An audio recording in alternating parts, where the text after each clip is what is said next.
Right.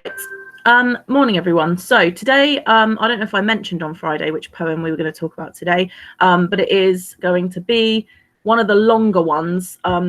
It's called La Belle Dame sans Merci. I've mentioned it to you once or twice as being a good comparison for a couple of the poems we've looked at so far, and I said that we haven't studied it yet. Well, today we're going to look at it. So the first thing I want you to do, please, is look at these images of various mythical, fictional, female creatures. I want you to tell me, please, first of all, what are the similarities or differences between them? And secondly, can you name any of them? Some of them are easier than others because they're referenced in various films and fiction. Some of them you may not know, but I want to see how many you can name. So actually, maybe it will be useful if I put on the pictures some lettering. How many are there? 5. So that you don't have to say bottom right, top left, etc. So let's call that A, B, C, D, E. There we go. Right, let me know in the chat, please, about if you know any of the names of those, what some of their specific differences might be. Hello, Josh. Hello, Luke.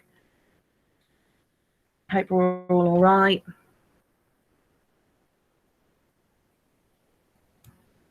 Right, so in the chat, does anyone know what any of those creatures are called in mythical stories? Or any of their powers or anything about them? Thank you. So yes, E is a mermaid. I thought that would probably be one of the first ones to be guessed because it is it's something we see all the time, right? Especially recently, for some reason, mermaids have become kind of fashionable. I mean that in the sense that they're used on lots of, you know, mermaid? No, not merman. That's not a word. Mermaid sequins and things like that are often used on pencil cases and clothing and various things for some reason, just like unicorns have become really popular for some reason. So yes, E is a mermaid. Vila, which one, Tia?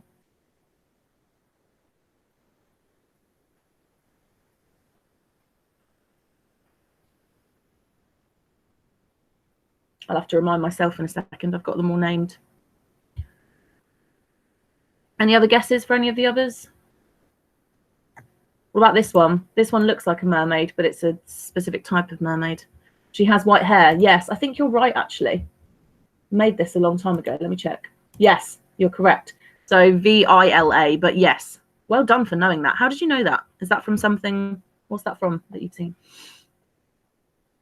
So what about B, C, and D? D is probably the hardest because she doesn't seem to have any particular, like, obvious characteristics. Ah, that's right. That's so interesting that you mentioned that, Tia, because on the third slide, I'm going to play you a clip from Harry Potter that gives us exactly that. In fact, I'll get that ready now whilst you're guessing the others. Anyone got any guesses for B, C, or D? Let me get this.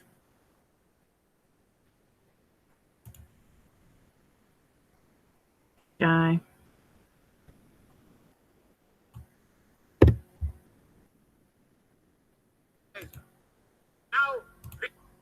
There we are. Any thoughts? Are we not sure? It's kind of tricky. Well, we'll go through them then. So, oh, that's annoying. Yes, so as Tia says, that lady there with the really long white hair is called a Vila. It's a supernatural being from Slavic folklore. So I'm not surprised that it is not commonly known. As we've said, these two are similar, but this one is a mermaid, and this one we'd call more of a siren. Have you heard of sirens before, maybe? So in mythology, they often would lure sailors to crash their ships into the rocks by singing at them. So they would sing a kind of, well, I think that's where we get siren from, right? Because it's like a loud wailing sound. And they intentionally dragged sailors in by tempting them with their song, and they would be intrigued and sort of entranced and hypnotized by it. and would sail their ships in closer to the rocks to try and get closer to the sound, and then they'd crash their ships into the rocks. So they were dangerous creatures who tempted men on purpose. We've got a harpy here. Some of you may have heard of a harpy before. It's a winged female beast from Greek mythology. There she is there. She's she's a strange creature. And then in the top right, what was that? D. A nymph.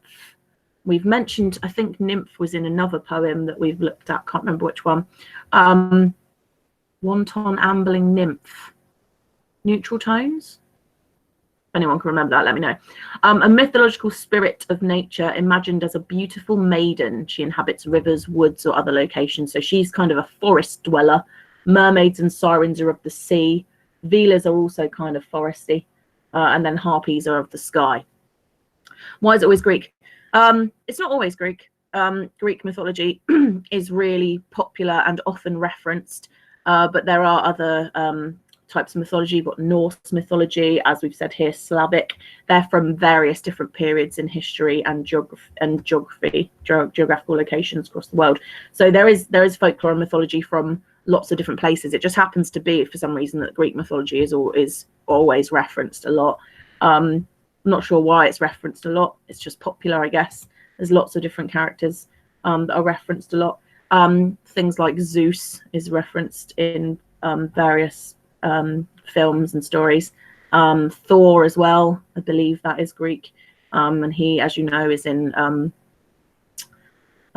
what's Thor in? Someone remind me.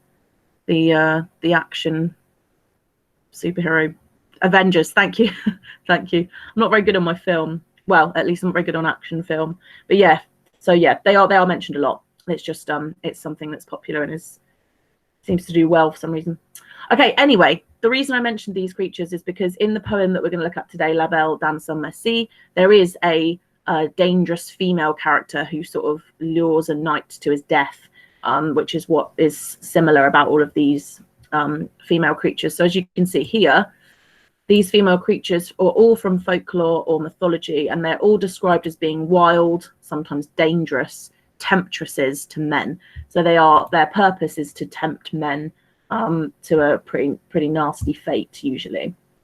Okay, we're going to watch this example of the girls from Beauxbaton's Academy from Harry Potter, which Tira's already helpfully mentioned. I'm just going to switch the screen to be presenting YouTube. Let me do that quickly. Here we are.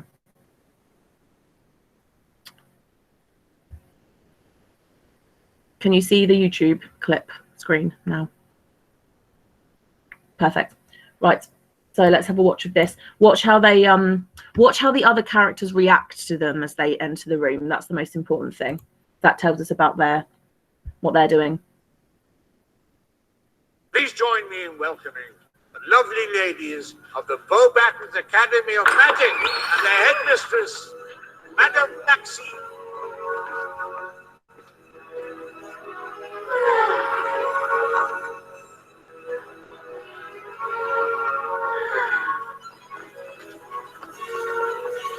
Bloody hell.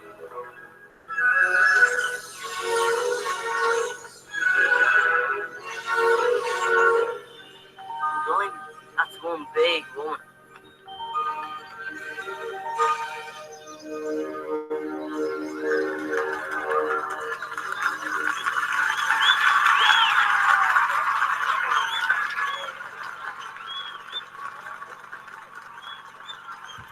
Okay, so when we watch that, we see that I'm not sure what's happening there. She's putting her hand in Dumbledore's face. No, poor Dumbledore. Right, let me put back to the slides. All right, so the reason for sharing that example is that, as you can see, when the girls from Beauxbaton's Academy come in, everyone is sort of immediately enchanted by them. It's like they're put under some sort of spell. The girls sort of flutter in like these blue butterflies, and interestingly, they make sort of arm gestures, and these butterflies fly out, which is a reference to nature as well. And we know that that poetry from the Romanticism era was all about how nature was massively important, and most things were driven by it. We know that from She Walks in Beauty, because it mentions the night sky and the stars, and from a couple of other poems we studied so far from the same era that mention nature. So La Belle Dame sans Merci also mentions nature. Now, it's a bit longer. Don't let that put you off. It's, if anything, it gives you more things, more options in terms of things to choose to remember. Yes, that is true, Finn. Yes, Beau is the start of beautiful. Right, so it's called La Belle Dame sans Merci.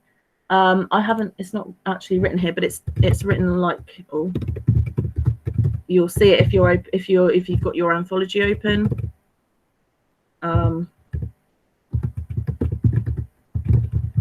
That La Belle Dame sans Merci. Now that in French translates as the beautiful woman without pity. The beautiful woman without pity. So if you're making notes, which you should be now, the most important thing to start with is the title. Obviously, we haven't had a title written in French yet, and it's kind of like a little hidden message because you have to find that out yourself. The title isn't immediately obvious unless you're French. You have to actually figure out what that means. So some of you would probably have known that Belle would be about being beautiful. Dame, like maybe you could work out that that links to Dame and could work out that that's female. Sans, meaning without, and Merci obviously is close enough to our mercy that we can work out what it means. So maybe you could have worked out what it meant from your knowledge of French that you've, even if you don't do French now, you might have been able to work out from your previous knowledge of French.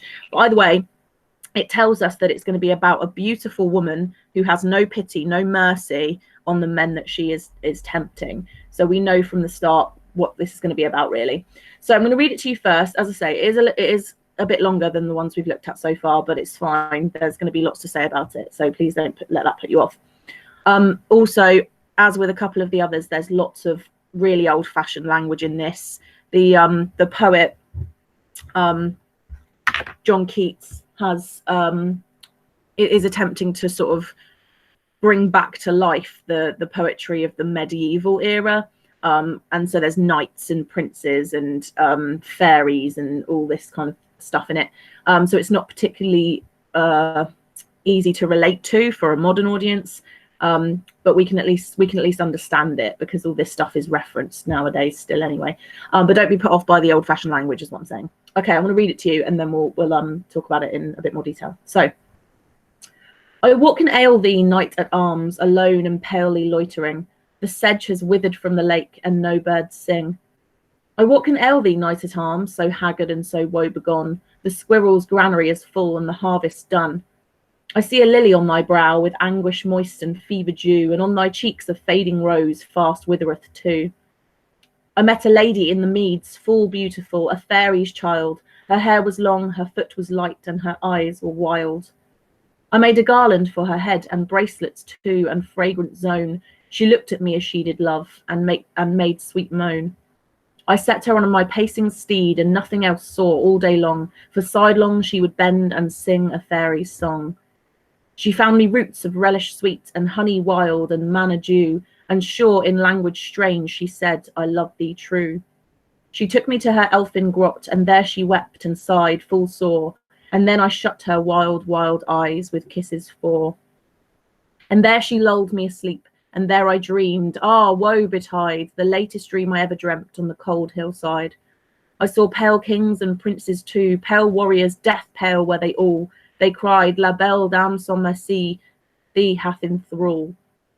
I saw their starved lips in the gloam, with horrid warning gaped wide, and I awoke and found me here on the cold hillside.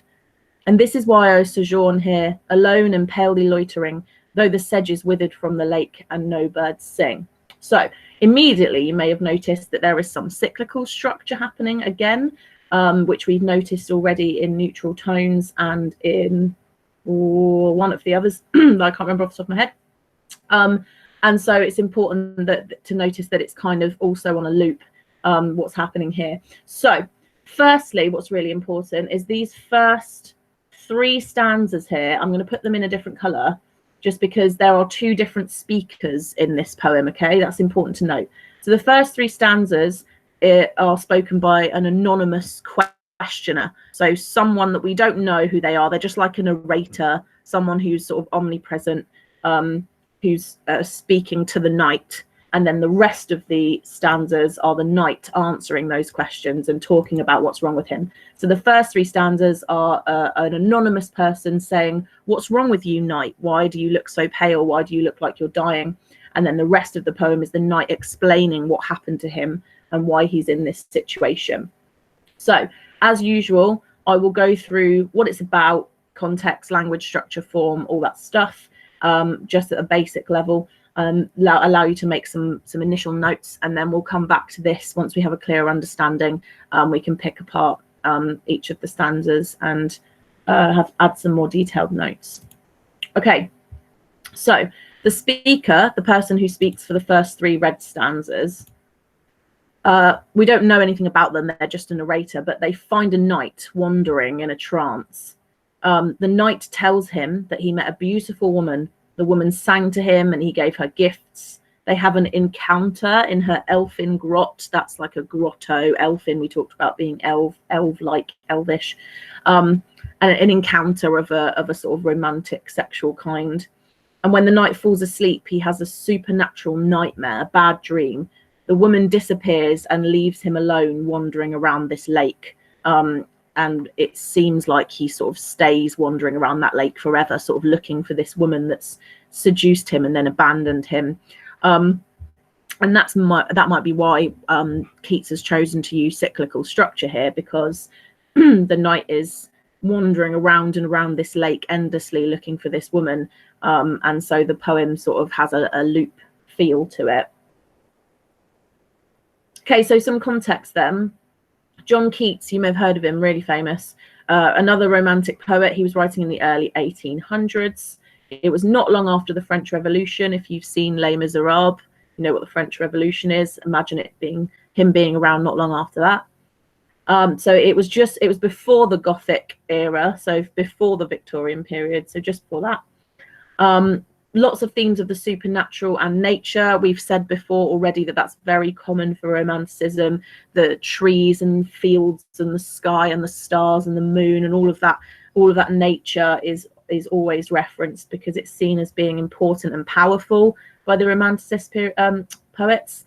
And lots of supernatural ideas as well, so about spirits and fairies and bad dreams and curses and spells, that sort of stuff. He actually died at 25 from tuberculosis, which I find incredible. The fact that he's still spoken about today as this really important, influential, skilled, famous, popular poet, and yet he died at, well, my age. I'm 25, so by this point I'd already be dead if I was him, of tuberculosis, which is mad to think that he did so much with his life and became so popular and created so many famous works that are still around today, when he died at just 25. I think that's pretty impressive. Tuberculosis, in case you don't know, is a sort of disease of the lungs. It's where blood and blood clots form in the lungs, which means you obviously cough up blood. It's not good for you. That's an understatement. It's deadly. If any of you have ever seen the Moulin Rouge, the film Moulin Rouge, Satine, the courtesan, whatever you would like to call her, she's essentially a glorified prostitute in the Moulin Rouge. She dies of tuberculosis, and so you can see her in the film coughing up blood. Sometimes they called it consumption in the old days, but yeah, tuberculosis. So horrible coughing up blood in the lungs kind of disease. So yeah, 25, and all his family died from the same thing as well, by the way. So his parents died from it, his siblings died from it.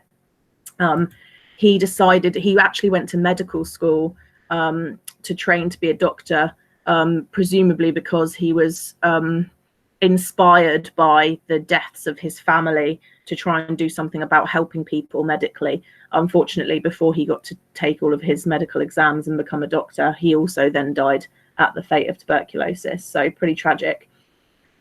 This poem, it's suggested that it might be about his friend in inverted commas, Isabella Jones. They were never officially together, but apparently they had feelings for one another. She was supposedly a little bit of a tease. Again, this is kind of that kind of context that is talked about and assumed or presumed, but we don't know the ins and outs of whether it's exactly true, because obviously this was in the early 1800s. We can't ask anyone now, but there is sort of gossip, if you like, rumors that it was about this friend of his. And as we've already said, the poem is a reference to the mythological temptress, sirens, mermaids, harpies, nymphs, etc. Okay, I'm not gonna wait on the slide to make sure you've got all the notes down, because as I always do, I've attached the slides to the post. So if you want to go through them at your own pace, you can. But I'm just gonna carry on going. Okay, so some of the key language features that we can pick out. There is direct speech, especially at the beginning, in the beginning 3 stanzas, where we've got that anonymous questioner who says, "Oh, what can ail thee?" And then later on, when he quotes the woman as saying, "I love thee true." So there is some direct speech. We haven't really seen that before. So this is this is a medieval storytelling poem, right? There is a story being told, so therefore people's speech is being quoted. Whereas the other poems we've looked at so far have been more about people talking about their feelings, but this is an actual story being told with speech and characters making appearances and things and plot development. There is lots of pathetic fallacy, which I will pick out and give you the examples for in a moment. So just some examples here. It mentions the cold hillside, the harvest being done, no birds singing, which the pathetic fallacy of that suggests that there's no life. Winter's about to happen, death is being approached. It's quite sad. So there's lots of nature being referenced, but it's all quite negative references to nature. Coldness, no birds singing, the sedge is withered from the lake. So we've got this grey kind of lake with the sedge is kind of like the horrible muddy sludge in the bottom of the lake. That reminds me of neutral tones because of that pond edged with greyish leaves. It's very similar. There's lots of pathetic fallacy. Remember, that's just the weather and nature to show mood. And metaphors. I see a lily on thy brow, on thy cheek a fading rose. So that is about the narrator seeing the knight looking really pale and close to death. And I think that makes him seem quite vulnerable, the fact that he describes him as having a lily on thy brow and the cheek being a fading rose. So he's growing pale and withering like a dying flower. Structure and form, I should have said here, really, because the form is important here too. It's written as a ballad. It's written in a way that a myth or legend or fairy tale is often written in folklore. It's what they would call the oral tradition. I don't know if any of you have ever heard of that, but in the medieval era, people couldn't read really, and so stories and legends and fairy tales were passed on by the oral tradition. So they were spoken. So people would gather around the fire, so to speak, and pass down stories, and then those stories would be remembered and told to the next generation. And so any of the stories or folklore or traditions that people knew, they knew because they were passed down verbally. People couldn't really read in that time period. Not when Keats was writing, I should stress. They could read by then, but in medieval times, we think about knights and things like that, reading wasn't a popular thing, and so stories were passed down verbally. And so Keats has decided to write this in a ballad form to accentuate the idea that this is like a story, a mythical folklore story that's been passed down. So it's kind of sing-songy in some way. There's kind of lyrical feel to it. There's lots of repetition. Palely loitering, pale kings, pale warriors, death pale. There's lots of references to pale. I'm going to come back and speak about that in a bit. A fairy song, a fairy's child, and wild. All those things are repeated. It's like the knight is repeating those to accentuate his stress and, or rather his distress and his sadness and woe at this situation. And it's told in retrospect. It means it's already happened, right? It's one person's memory of this story, the knight, that's all we've got. We question whether his story is reliable. Did he leave out some bits of the story? Is he remembering accurately? We know already that there's a chance he may well be under a spell from this enchanting female. And so we don't know if he has all the correct details, which we'll go into a bit more depth with in a minute. So general tone and mood is one of regret. He's had a bad experience. He's sat by the lake. He's wandering around. He's not quite sure what's happened to him. It's supernatural, so there's uncertainty there. He mentions bad dreams. He mentions a fairy's child, which suggests there's going to be spells of some sort. And so there's definitely a supernatural uncertainty. And then grief and loss. He's alone and palely loitering. So yeah, this whole poem is sort of an extended metaphor for being rejected by someone. And that's I guess where the rumours sprang from, that that this could be about his friend Isabella, because there's an idea that maybe she was a bit of a tease and that he didn't like the fact that he felt rejected by her. The general message is that love hurts. Women are cruel and they're only there to lead men on. A person without their lover is a man lost in the woods just before winter. This is that extended metaphor. So a person without their lover is just like a man lost in the woods before winter. So on their own, alone, and just about to face a really cold, harsh reality, metaphorically.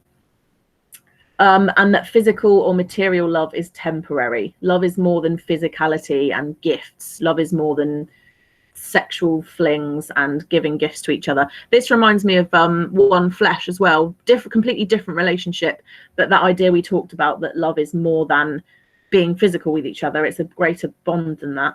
And about present giving, which also links back to Valentine, I suppose, that love isn't about giving chocolates and presents and balloons and teddies and flowers and stuff. We'll come back to the comparisons at the end once we've looked into these in a bit more detail. So wondering what the best way is to do this. I might take like a few stanzas at once onto a new slide because I'm not going to have any space to write otherwise. So let's put that here. Let's talk about these at the beginning first of all. So remember, the first three stanzas are written by or spoken by an anonymous questioner. So first three stanzas, an anonymous questioner, someone we don't know anything about, like a narrator. We never learn about the narrators usually.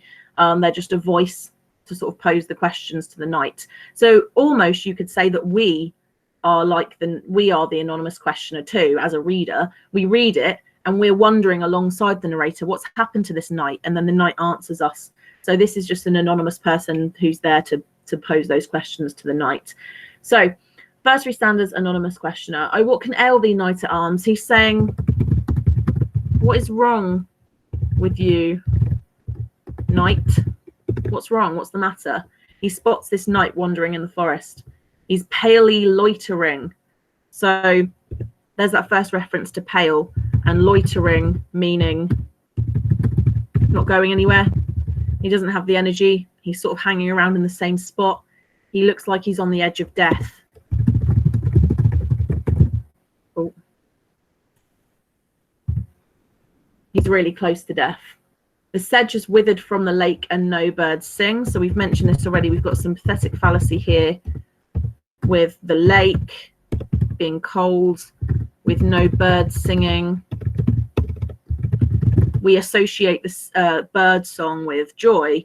And if there's no birds singing, it suggests that there is the silence of a sort of dead nature feel. This is so similar to neutral tones in the sense that it mentions an ominous bird, a wing, and that there's the pond edged with greyish leaves, and the icy lake was frozen over. We talked about that being like the death of nature and everything being very cold and still. This is a really similar scene that we're getting here. And then in the second stanza, he says again, oh, what can ail thee, knight at arms? So we've got repetition of that question. It's like, please tell me what's going on. How can I help you? How can I help? What is wrong? It's a repetition of that question. So haggard and so woebegone. Haggard and woebegone just mean like so destroyed, so low of energy, so damaged. So he is the knight. The knight has been damaged by something. At this point, we don't know what yet. Obviously, we do because we've discussed it. But in the poem, we don't know why yet. Then it says, then there's some juxtaposition here because it says, the squirrel's granary is full. That's just where the squirrel collects their acorns and things. So the squirrel's done all the work he needs to do over the summer so that he can survive this winter. The harvesting is done. All of the crops have been collected in order to help survive the harsh winter. But this knight is not sorted. He's not ready for this cold winter. He looks close to death. So there's juxtaposition between the animals who have sort of all hidden away with their food and their storage. Their storage of food and nutrition, and they're ready to survive the winter, but he looks like he's not going to survive it. So the animals are ready. So you've got this little squirrel that you'd think would be kind of vulnerable, and actually they're ready to survive the winter. And this big strong knight, which you'd imagine to, with his armor and his weapons and his muscle and his mental strength, you'd think that he'd be ready to survive this winter, but he's not. And then on the third stanza, I see a lily on thy brow with anguish moist and fever dew, and on thy cheeks a fading rose fast withereth too. This is just the speaker describing what the knight looks like. He's laying out the symptoms. So we've got a lily on thy brow, so a pale brow. A lily is they're often like those white flowers that you get. Also, lilies are often used at as funeral flowers, and so that's another sort of little connection to death there. Lilies as funeral flowers.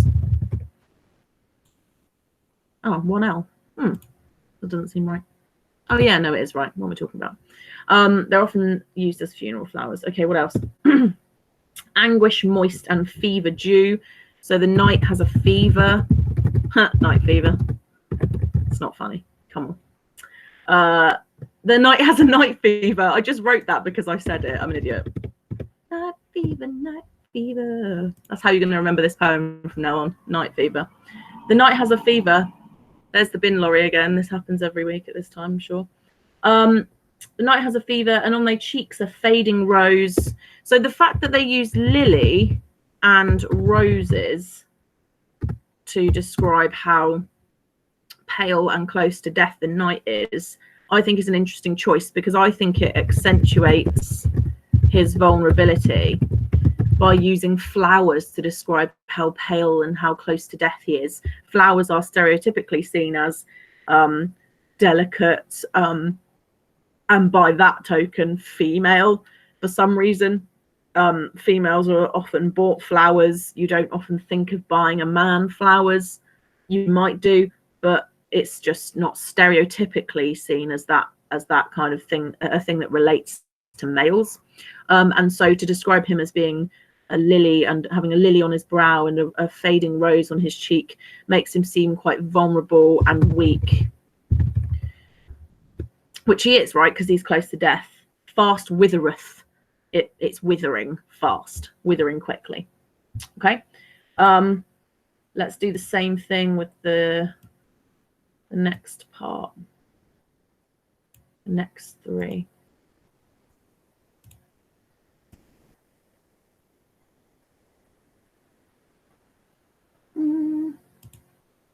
Whoa, why is it so far? What? Oh. I'm an idiot.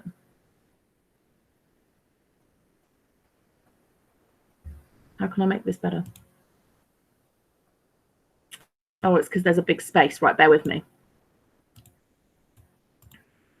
What if I do it like this?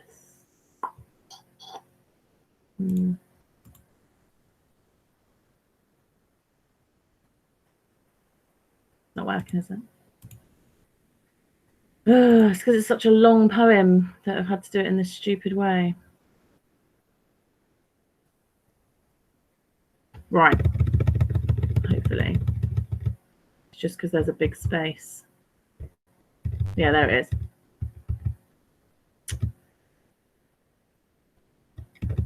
My apologies, guys.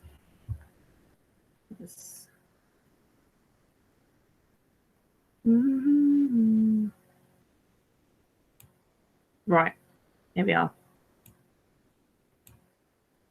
Stupid. There we go. So now it's the knight speaking. He is answering those questions of what's wrong with him.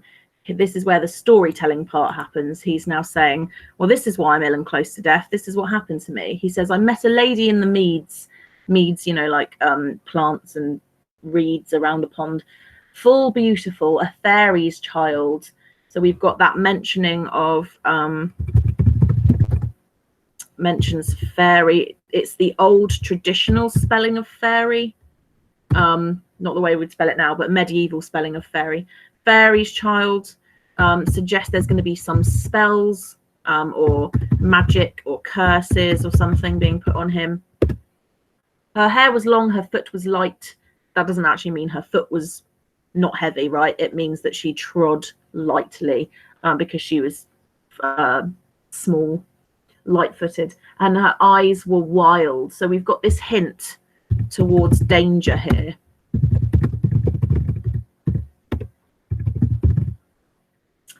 I made a garland for her head and bracelets too in fragrant zone. She looked at me as she did love and made sweet moan. So he's giving her gifts. He gives her gifts of a garland, bracelets and perfume, a fragrant zone.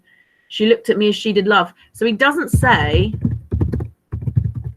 she does love him, only that she looked at him as though she did. Oh, a garland is like a sort of floral crown, a flowery kind of crown, or you can wear it around your neck. You see them in like stereotypical sort of Hawaiian things where they have like the garlands of flowers around their neck. It's like a necklace or a head garland made of flowers. So like instead of jewelry, it's like a flowery kind of jewelry. So he doesn't say that she does love him. He only says that she looks as though she loves him. So we have to trust his own recounting of this story. We don't know how she actually feels. We don't know how she actually feels. We have him saying he looked as though she loved him and made sweet moan. Some of you may already know what this is about. The referencing to sweet moan suggests that there was a sexual encounter of some sort with this fairy creature. Then he says, I set her on my pacing steed.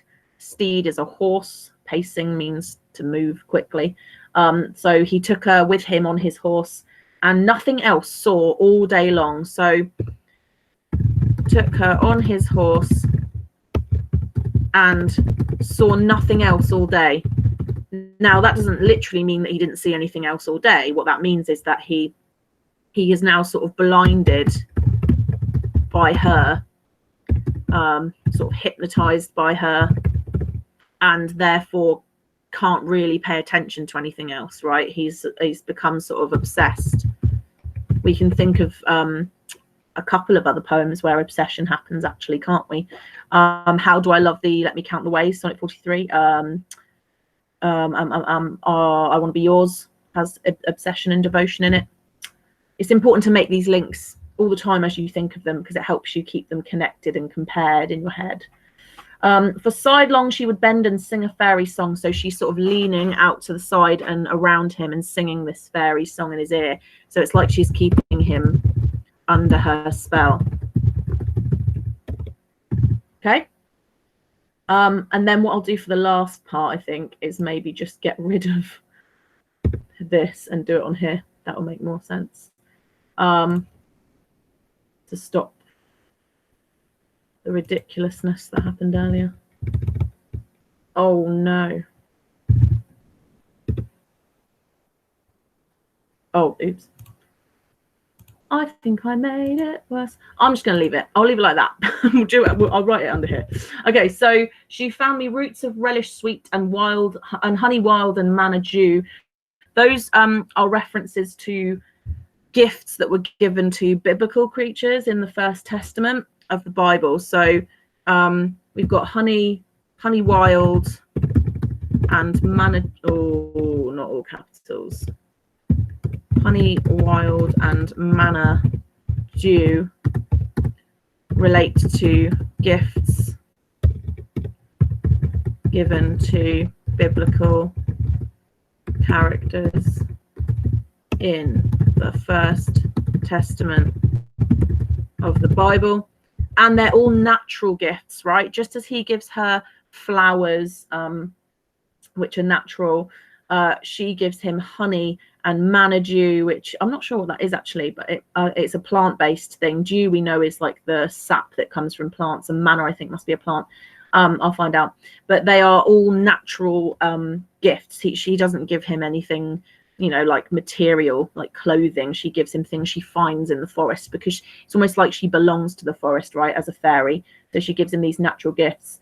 And sure, in language strange, she said, I love thee true. So now he's claiming that she says that she loves him. He's claiming she says she loves him. But he says that she says it in language strange. Now, we don't really know what that means. Maybe we can take from that she says something to him along those lines, or something in a strange language, and he interprets it as her saying that I love thee true. Maybe because he's wishful thinking. He wants her to be saying that. So when he tells us, as the speaker, the narrator, when he tells us this story, she says, I love thee true. She told me she loved me. We don't know, we can't believe that, because we've only got his retelling of this story. We don't have her opinion. What we think is really happening is that she's put him under a spell to lure him to his death, and that to make him believe that she loved him, right? She took me to her elfin grot. She took him to her grotto, kind of, you know, like a wooded forest kind of den. And there she wept and sighed full sore. We think, why is she weeping? Why is she sad? This could be a way of manipulating him into feeling sorry for her, so that he falls more under her spell. And there I shut her wild, wild eyes. So we've got repetition. Oh, I can't type today. Repetition of wild, which also gives us alliteration, right? Wild, wild eyes. With kisses for. He kisses her and closes her eyes and tries to comfort her. She, meanwhile, we can pretty much guarantee is doing this for particular effect. She's trying to keep him under her spell. And then he says, I saw their starved lips in the gloam, with horrid warning gaped wide, and I awoke and found me here on the cold hill's side. So I've missed a bit, haven't I? Somewhere. Somehow. Somewhere, somehow. What did I miss? About the dream. Oh, yeah. So there was another part, but I don't know where it's gone to, because I've got this stupid... Oh, it's there. Ugh. Guys, I'm so sorry for this being so horrible to look at. I should have found a better way to do this. So then when they're in the elfin grot and he kisses her eyes and closes her eyes, he says, and there she lulled me asleep. So she made him fall asleep.